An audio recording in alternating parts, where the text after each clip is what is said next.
ग्रहण यानी एक्लिप्स, चाहे वह सोलर एक्लिप्स यानी सूर्य ग्रहण हो या लूनार एक्लिप्स यानी चंद्र ग्रहण हो, यह साल में आते रहते हैं। अमावस्या को जब आता है तो वह सूर्य ग्रहण कहलाता है, और जब पूर्णिमा को आता है तो वह चंद्र ग्रहण कहलाता है। के भी अलग अलग प्रकार होते हैं, कोई ग्रहण खंडग्रास होता है, कोई खग्रास होता है, कोई कंकड़ाकृति होती है। ये ग्रहण के अलग अलग स्वरूप है। देखिए, कोई ग्रहण ऐसे होता है कि पूरे विश्व में दिखता है, कोई एक ग्रहण होता है विश्व के एक पर्टिकुलर देश में दिखता है, और कोई ग्रहण उस एक पर्टिकुलर देश में भी कुछ पर्टिकुलर भाग में दिखता है। खैर, ग्रहण उस देश में दिख रहा हो नहीं दिख रहा हो, लेकिन अगर उस देश में वह ग्रहण नहीं दिख रहा हो तो उसकी धार्मिक महत्वता नहीं रहती है। लेकिन सामान्य जीव पर और प्रकृति पर और विश्व में जो घटनाएं होती हैं उनका संबंध तो उस ग्रहण से होता ही है, चाहे वह ग्रहण दिखे न दिखे। आज इस वीडियो में हम बात करेंगे साल 2025 में फागुन महीने की जो पूर्णिमा आएगी उस दिन होली वाले दिन, तो उस दिन एक ग्रहण बन रहा है जो रहेगा खग्रास चंद्र ग्रहण। इसके विषय में यह भारत में दिखेगा या नहीं, इसको हम लोग इस वीडियो में समझेंगे। देखिए, चंद्र ग्रहण का मतलब क्या होता है। बेसिकली चंद्र ग्रहण का मतलब यह होता है कि जब पृथ्वी सूर्य और चंद्रमा के बीच आ जाती है तो पृथ्वी की जो छाया है वो चंद्रमा पर पड़ती है और चंद्र ग्रहण होता है। इसी चंद्र ग्रहण की अगर हम बात करें तो साल 2025 में फाल्गुन के महीने में रहेगा, जो कि विक्रम संवत 2081 फाल्गुन मास से शुक्ल पक्ष की पूर्णिमा तिथि शुक्रवार 14 मार्च 2025 को एक खग्रास चंद्र ग्रहण रहेगा। क्यों जी, खग्रास का मतलब क्या हुआ और इस ग्रहण को हमको मानना है कि नहीं। देखिए, खग्रास का मतलब और इस ग्रहण को हमको मानना है या नहीं, इसका अगर हम देखें तो यह अर्थ है, चंद्र ग्रहण कब होता है। पूर्णिमा को तो चंद्र ग्रहण जो है वो रात्रि में होना चाहिए, रात्रि के सूर्य अस्त के बाद, चंद्र उदय के बाद, और रात्रि में जब सूर्य उदय हो उसके समय में, जो रात्रि का समय, उस समय जो ग्रहण घटित होता है उसको हम लोग चंद्र ग्रहण कहते हैं।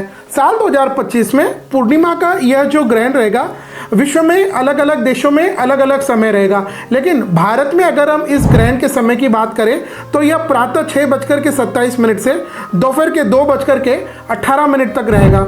जैसे अभी मैंने बताया कि चंद्र ग्रहण तो रात में होता है, लेकिन यह भारत में सूर्योदय के बाद हो रहा है, तो यह खग्रास चंद्र ग्रहण हुआ। इस कारण इस ग्रहण का भारत में धार्मिक रूप से कोई महत्व नहीं रहेगा।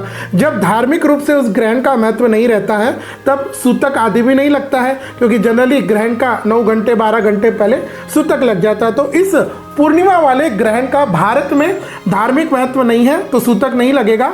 इसलिए इस ग्रहण से संबंधित जितने भी दान पुण्य है, अनुष्ठान है, सूतक आदि है, ये सब नहीं रहेंगे। हाँ, ग्रहण जैसे मैंने बताया कि एक भूगोल की एक प्रक्रिया, एक घटना है, तो सभी पर मनुष्यों पर असर होता है।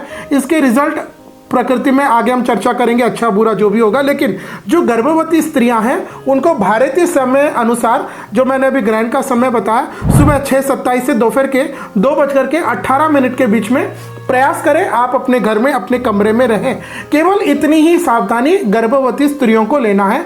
इसके अलावा और गर्भवती स्त्रियों को बाकी कुछ भी घबराने की जरूरत नहीं है, क्योंकि इस ग्रहण का भारत में धार्मिक रूप से महत्व नहीं रहेगा। अन्य नियम पालन करने की आवश्यकता नहीं है। अच्छा, भारत में जब यह ग्रहण नहीं दिखेगा तो विश्व के अन्य कोनों में यह ग्रहण कहाँ दिखेगा जी।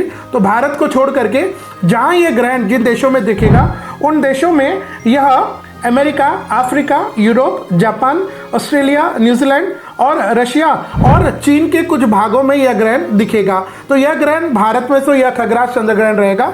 तो यह था साल 2025 में मार्च के महीने में 14 मार्च को फाल्गुन की पूर्णिमा, जिस दिन हम लोग होलिका दहन करते हैं और धुलंडी खेलते हैं, उस दौरान यह ग्रहण आता है। तो भारत में इस ग्रहण से संबंधित आध्यात्मिक धार्मिक महत्व नहीं है, इसलिए घबराने की आवश्यकता नहीं है।